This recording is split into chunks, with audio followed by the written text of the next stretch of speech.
Baneshwari travels की यात्री बस की टक्कर से 4 लोगों की मौत के करीब 3 दिन बाद इंदौर उज्जैन रोड स्थित रिंगनोदिया में मां करणी सेना के लोगों ने मृतक के परिजनों के साथ उग्र प्रदर्शन किया। इस दौरान बाणेश्वरी ट्रेवल्स के प्रमुख भाजपा विधायक गोलू शुक्ला के खिलाफ लोगों ने नारे भी लगाए। वहीं भारी पुलिस बल के बीच एसडीएम घनश्याम धनगर को करणी सेना ने विभिन्न मांगों का ज्ञापन दिया, जहां एसडीएम के आश्वासन के बाद चक्काजाम धरना खत्म हुआ।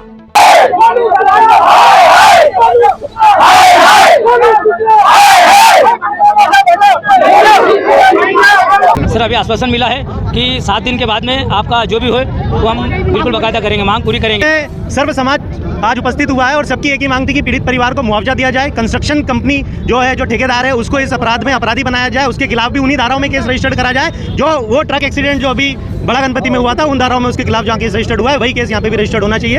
दूसरी चीज, इसमें जितना जल्द 7 दिन का समय मांगा है कलेक्टर साहब के द्वारा कि 7 दिन के अंदर हम अपना फैसला देंगे और जो भी मुआवजा रहेगा हम इनको देंगे। पीड़ित परिवार की मांग है कि उनको 1 करोड़ रुपए का मुआवजा दिया जाए, साथ ही साथ उनके परिवार में एक व्यक्ति को नौकरी दी जाए। परिवार में एक बूढ़ी माँ है जिसके जीवन यापन का सवाल है, आज उनका बच्चा खत्म हुआ है, उसकी पूरी पीढ़ी खत्म हुई है। इसके साथ इंसाफ कौन करेगा अगर हम लोग नहीं खड़े होंगे, अगर हम लोग साथ में नहीं आएंगे तो ऐसे ही दादागिरी, ऐसे ही तानाशाही चलती रहेगी। इस तानाशाही के खिलाफ हम लोगों को खड़े होना पड़ेगा और ऐसे पीड़ित परिवारों की मदद करना पड़ेगी। आप लोग जो भी आए हैं, मैं सबका दिल से धन्यवाद देता हूँ इस मुहिम के लिए।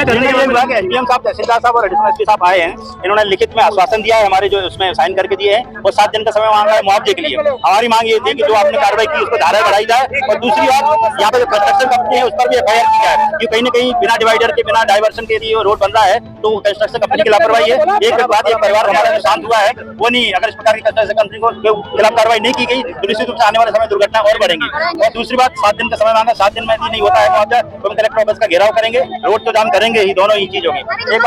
एक बात तो बताना चाहता हूँ, कभी हमारे यहाँ के जो विधायक हैं गोलू शुक्ला जी, उन्होंने जो बयान दिया था, सबसे बड़ी आपत्ति उसी बयान को लेकर खड़ी गाड़ी में ठुक गए। ये बयान निश्चित रूप से सर्वनाशपूर्ण है। एक विधायक का ऐसा बयान नहीं देना चाहिए और उनको इस संबंध में माफी मांगना चाहिए। इस प्रकार यदि एक परिवार शांत हुआ है तो कम से कम कोई भी असंभव है कि 2 व्हीलर से कोई आदमी आके खड़ी गाड़ी में घुस जाए, पूरे परिवार शांत हो जाए। ये बयान सही नहीं है और हम इसकी जो निंदा करते हैं कंडीशन धरना 7 दिन का मुआवजे के लिए दिया गया, इसको खत्म किया जा रहा है। बाकी उन्होंने लिखित में मांगे मान ली है।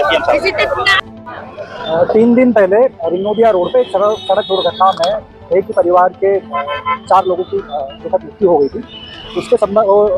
उसके बाद में इनके परिवारजन और समाजजनों के द्वारा आज विभिन्न मांगों को लेकर के ज्ञापन दिया गया है और अपनी कुछ मांगे रखी है। उन मांगों के संबंध में वरिष्ठ स्तर पर अवगत करा दिया गया है और 10 दिन का उसके संबंध में टाइम मांगा गया है।